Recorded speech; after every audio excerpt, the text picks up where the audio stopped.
Hi, today I will talk about community rituals. ये आप देखते होंगे कि every new moon full moon पे मैं कम्युनिटी रिचुअल्स करती हूँ। एंड आज मैं इसमें बताऊँगी कि मैं क्या करती हूँ, क्यों करती हूँ, क्या चार्जेस हैं और किस किस को कराना चाहिए और क्यों नहीं कराना चाहिए। जो कम्युनिटी स्पेल होता है उसकी बेनिफिट्स क्या होते हैं, फर्स्ट मैं ये बताऊँगी। सबसे बड़ी बात, कॉस्ट इफ़ेक्टिवनेस, पैसा। कम्युनिटी स्पेल्स में मैं बहुत सारे स्पेल एक साथ कर देती हूँ जो रिचुअल होता है। सो इसमें क्या होता है, बल्क में सामान आता है, मेरा टाइम कम लगता है, एनर्जी सेम लगती है लेकिन टाइम कम लगता है। थर्ड, जो कॉस्मिक इवेंट्स होता है उसको इस्तेमाल किया जाता है, सो रिचुअल इक्वली पावरफुल होता है। एंड फोर्थ, मोस्ट इम्पॉर्टेंटली, आपके लिए भी कॉस्ट इफेक्टिव होता है। कैसे? जो 15,500 वाला स्पेल होता है, रिचुअल होता है, उसको मैं 5,500 में करती हूँ।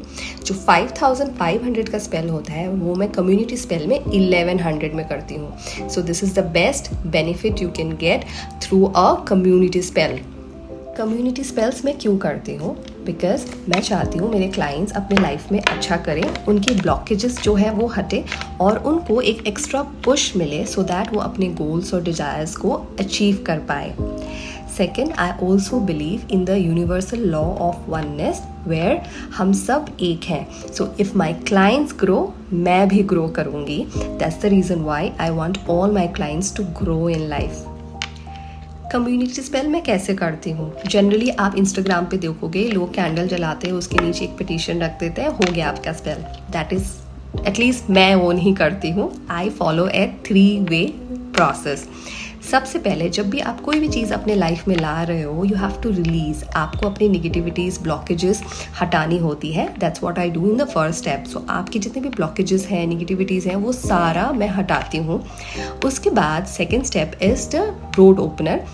हम जो चीज़ें आप अपनी लाइफ में लाना चाह रहे हो उसके लिए जो पाथ होती है उसको ओपन किया जाता है, सो द चीज़ें आपके पास ईजिली आ पाए।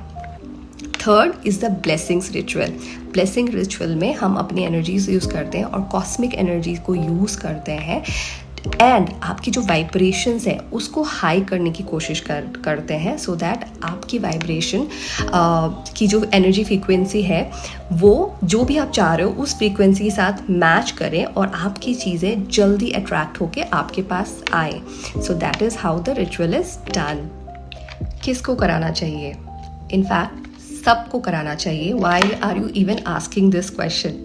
खुद तो हम बहुत सारी चीज़ें मैनिफेस्ट करने की कोशिश करते हैं, कुछ आते हैं कुछ नहीं आते हैं, बट जब एक हीलर करता है और ये प्रोसेसेस फॉलो किया जाता है, आप सोचो एवरी मंथ आपको एक स्पिरिचुअल हाइजीन मिल रहा है।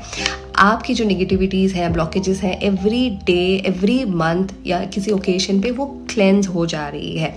सो कुड भी जो आपका मैनिफेस्टेशन है वो नहीं आ सकता है, because there is no guarantee. कोई नहीं गारंटी कर सकता। मैं अगर बोलूँगी कि येस आपका मैनिफेस्टेशन आएगा, then I am playing God and I will never do that. पर जो भी आप चाह रहे हो उसको मिलने की जो आपकी पॉसिबिलिटीज़ हैं वो ज़रूर बढ़ जाएंगी। प्लस अच्छी चीज़ों के लिए आपकी जो ज़िंदगी के द्वार हैं, जो पाथ है, वो ओपन हो जाएगा। मे बी आपका वो मैनिफेस्टेशन ना आए लेकिन बहुत सारी ऐसी चीज़ें, अच्छी चीज़ें आपके पास आनी शुरू हो जाएंगी, आपकी लाइफ बेटर होने लग जाएंगी। इसीलिए लोग हीलर्स के पास जाके ये सारे रिचुअल्स कराते रहते हैं। किसको कराना चाहिए? इनफैक्ट सबको कराना चाहिए। Why are you even asking this question? खुद तो हम बहुत सारी चीज़ें मैनिफेस्ट करने की कोशिश करते हैं, कुछ आते हैं कुछ नहीं आते हैं, बट जब एक हीलर करता है और ये प्रोसेसेस फॉलो किया जाता है, आप सोचो एवरी मंथ आपको एक स्पिरिचुअल हाइजीन मिल रहा है। आपकी जो निगेटिविटीज़ हैं, ब्लॉकेजेस हैं, एवरी डे, एवरी मंथ या किसी ओकेशन पे वो क्लेंज हो जा रही है। सो कुड भी जो आपका मैनिफेस्टेशन है वो नहीं आ सकता है, because there is no guarantee. कोई नहीं गारंटी कर सकता। मैं अगर बोलूँगी कि येस आपका मैनिफेस्टेशन आएगा, then I am playing God and I will never do that. पर जो भी आप चाह रहे हो उसको मिलने की जो आपकी पॉसिबिलिटीज़ हैं वो ज़रूर बढ़ जाएंगी। प्लस अच्छी चीज़ों के लिए आपकी जो ज़िंदगी के द्वार हैं, जो पाथ है, वो ओपन हो जाएगा। मे बी आपका वो मैनिफेस्टेशन ना आए लेकिन बहुत सारी ऐसी चीज़ें, अच्छी चीज़ें आपके पास आनी शुरू हो जाएंगी, आपकी लाइफ बेटर होने लग जाएंगी। इसीलिए लोग हीलर्स के पास जाके ये सारे रिचुअल्स कराते रहते हैं। कुछ इंटरेस्टिंग शेयर करती हूँ। अभी जो लायंस गेट पोर्टल आया था वो साल का सबसे बड़ा कॉस्मिक इवेंट था एंड पूरी दुनिया इस पे मैनिफेस्टेशंस करती है और इसमें मिरेकल्स होते हैं। मेरे बहुत सारे क्लाइंट्स ने 5500 का कराया, कुछ लोगों ने 1100 का कराया, बस I was grateful, I was happy कि उन्होंने एटलीस्ट कराया। और कुछ ऐसे लोग थे जिन्होंने 55,000 के रिचुअल कराए। अब आप बोलेंगे ये तो अमीर लोग हैं तभी वो करवा रहे हैं। नहीं, वो करवा रहे हैं, दैट्स अ रीज़न वो अमीर है। That's the rich mindset. That's how the rich people think. ये वो लोग हैं रिचुअल करने के बाद वो पूछेंगे भी नहीं कि कैसा गया, because they believe, they know कि हाँ दिस थिंग्स वर्क, और अगर मेरा रिचुअल हुआ है तो कहीं ना कहीं से कुछ ना कुछ होके I will receive it, because law of Karma जो आप देते हो उसके मैनी फोल्स, एटलीस्ट 3 फोल्स में आपके पास वापस आता है। सो दे नो मैंने 55,000 खर्च किए हैं अपनी एनर्जी को क्लेंस करने के लिए, अपनी पाथ ओपन करने के लिए, सो मैं ईजिली 50 लाख रुपए कमाऊंगी। That's how energy work is done, and that's how people believe, and that's how the rich manifest things in their life. Now the second category of clients I have, वो life में कुछ भी नहीं कराते रहते हैं, वो सिर्फ बैठ के इंस्टाग्राम और ये सब में कुछ फ्री टोने टूट के मिल जाए वो ट्राई करते रहते हैं। New moon, full moon, lions gate वो देखेंगे, प्राइस पूछेंगे and they will not do it. Imagine आप 1100 रुपीज़ अपने ऊपर स्पेंड नहीं कर सकते हो एंड यू एक्सपेक्ट कि यूनिवर्स आपको 1 लाख की जॉब दे दे। What kind of message you are sending to the universe. ऐसे माइंडसेट वाले लोगों के साथ कुछ नहीं हो सकता। Even biggest of the biggest healer, even भगवान भी आ जाए, उनका माइंडसेट चेंज नहीं कर सकते, उनके मैनिफेस्टेशंस कभी नहीं आएंगे, because they are not ready to invest in themselves. वो पूरा टाइम फ्री लोडर्स होते हैं कि यहाँ से फ्री मिल जाए, वहाँ से फ्री मिल जाए, so nothing is going to work from them. अगर उनको बाहर से इधर उधर से चीज़ें करके, रिचुअल्स करके, हाथ में चीज़ें लिख के होना होता है तो उनकी लाइफ मिरेकुलसली चेंज हो सकती। आज वो स्ट्रगल नहीं कर। लायंस गेट पोर्टल में मैंने इतना तक बोला था कि इट वॉज फॉर 1100। अगर आप अफोर्ड नहीं कर पा रहे हो, इट्स लाइक स्पेंडिंग 80 रुपीज़ या 90 rupees per month on your self. तब भी लोगों ने नहीं करा। फिर मैंने एक न्यू मून मैनिफेस्टेशन टेक्निक के लिए एक कोर्स इंट्रोड्यूस किया, 800 रुपये का था, वो भी people did not join.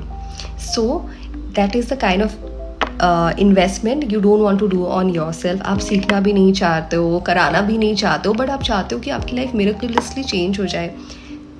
Remember, जो भी आप कर रहे हो ना, वो सिग्नल्स आप यूनिवर्स को भेज रहे हो। So you always telling universe I am not good enough, my manifestations are not going to come, तभी मैं पैसे नहीं लगा रही हूँ, मुझे पता है। सो universe will also not give. तो इसीलिए अननेसेसरीली भी आप अपने ब्लॉकेजेस भी क्रिएट कर रहे हो। तो इसीलिए अपना जो माइंडसेट है तो उसको बड़ा करो, हमेशा देना सीखो, राइट जगह पे देना सीखो। ठीक है, मुझसे रिचुअल मत कराओ, एटलीस्ट सीख लो, या सीखना भी नहीं हो रहा है खुद से तो कम करो, कुछ ना कुछ तो करो अपनी एनर्जीज को ठीक करने के लिए। After all it's all about energy. I have clients specially from the business class जो हर महीने या एवरी 3 मंथ्स में मुझसे रिचुअल्स कराते हैं। 50,000 से लेके 3 लाख तक के रिचुअल्स कराते हैं। वो इतने स्ट्रांग होते हैं। देयर आर पीपल जिन्होंने एक शोरूम से शुरू किया था, आज उनके पास 8 से 10 शोरूम्स हैं और वो कराए जा रहे हैं। There was one person who wanted to earn 500 crores. He achieved it. Now he wants to earn 1,000 crores and he is working on it. वो हमेशा रिचुअल्स कराता है। So that's how the rich people do it. जितने भी film stars हैं सबको आप देखोगे दे वेयर रिंग्स। ये जो छोटे छोटे लोग होते हैं ना जिन्होंने लाइफ में फ्रस्ट्रेटेड है, कुछ नहीं किया, they will say crystals don't work, rings don't work, because there mindset is not right. उनके लिए काम कभी नहीं करेगा, भगवान भी उनको कुछ नहीं कर सकता है। बट जितने भी आप लोगों को देखोगे जो सक्सेसफुल है, they will be wearing gemstones, they will be wearing crystals, and वो हमेशा रिचुअल्स कराते रहते हैं, हवन्स कराते रहते हैं, पूजा पाठ कराते रहते हैं। They are strong believers. आप अंबानी को ही देख लो, एंड वो बहुत ज़्यादा देते हैं, बहुत ज़्यादा डोनेट करते हैं। क्यों करते हैं? Because they are investing. जितना देंगे उसके 3 फोल्स उनके पास आएगा। बट हम क्या सोचते हैं, छोटे लोग जो मिडिल क्लास होते हैं वो सोचते हैं कि पहले आएगा और फिर हम देंगे। ऐसा नहीं होता है, दो फिर आएगा। चलो और एक इंसिडेंट शेयर करती हूँ। सब रिच लोग भी सेम नहीं होते हैं और सब मिडिल क्लास या पुअर लोग भी सेम नहीं होते हैं। So there was a client, उनके पास ऑलरेडी 2 डीलरशिप्स थी ऑटोमोबाइल, एंड उनको और एक चाहिए था। सो आई सेड ठीक है रिचुअल करा लो अगर जल्दी जल्दी चाहिए, बिकॉज थिंग्स टेक टाइम। सो उनको वो खर्चा नहीं करना था। आई वाज लाइक ओके ठीक है, तो क्रिस्टल्स ले लो, दे वर आफ्टर माई लाइफ। सो मैंने बोला ठीक है क्रिस्टल्स ले लो। वो भी उन्होंने बोला कि सोच के बताएंगे। The crystal was for 1,000-1,500 rupees, so they were not ready to invest that also. So ऐसे लोगों का भी कुछ नहीं हो सकता है, बिकॉज आपको एक डीलरशिप चाहिए जहाँ पे आप लाखों रुपए अर्न करना चाहते हो और आप 1,000-1,500 एक क्रिस्टल पे भी स्पेंड नहीं करना चाह रहे हो, तो why would the universe give you? So ये सारी जो स्टोरीज है ना, it's not about rich and poor, it's always about mind set. कौन कैसे सोचता है, आपका माइंड कितना बड़ा है, आपको कितना अपने ऊपर बिलीव है कि यस अगर मैं ये दे रही हूँ मेरे पास ये आ जाएगा। So it's about having a open mind. So maximum जो सक्सेसफुल लोग होते हैं ना, they have that open mind, they are ready to give because they know they will receive. But जो अनसक्सेसफुल होते हैं, जो स्ट्रगल कर रहे होते हैं ना, वो बहुत फ्रॉम एकदम लोअर रूट चक्रा जो होता है ना, वहाँ से ऑपरेट कर रहे होते हैं कि उसमें ना बहुत ज़्यादा इंस्टेबिलिटी होती है, इनसिक्योरिटी होती है, अंडर कॉन्फिडेंस होता है। So that's a reason why वो अच्छा नहीं कर पाते हैं। So I hope this entire session was helpful. You will think about it and you will learn to invest in yourself.